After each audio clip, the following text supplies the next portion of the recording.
So here's my pond. You can see the waterfalls heading down. We keep going. They split in places. Water, you can actually see what's on the bottom, although there's a lot of soot and dirt. It is a 45 mil EPDM liner. It takes you down to a lake. Okay, so this overlaps with the last video where the waterfalls just kept going up and up. You can see right here is where it drops into the lake. The lake, as far back as I can zoom, is about 100 feet by 50 feet, and it goes through and it drops off right there.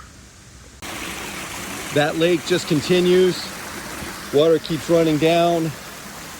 Goes down a lot of little waterfalls. Drop-offs, more waterfalls. Goes over here. Rock bridges. More water.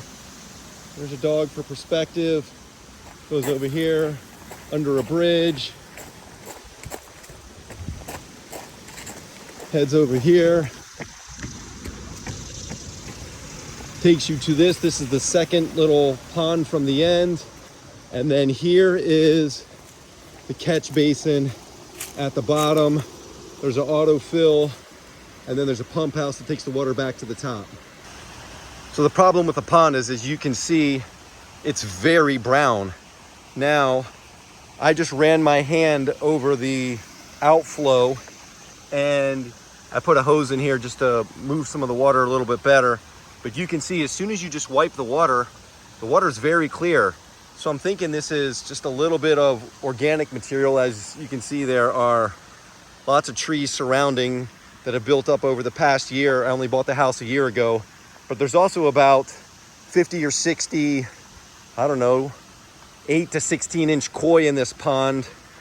And I'm thinking it's a lot of organic and fish poo and stuff like that. But again, the water is pretty clear here, and look at this hose. It just completely disappears, which means you can't even see any of the fish. They're very visible when you're feeding them, but they disappear quickly.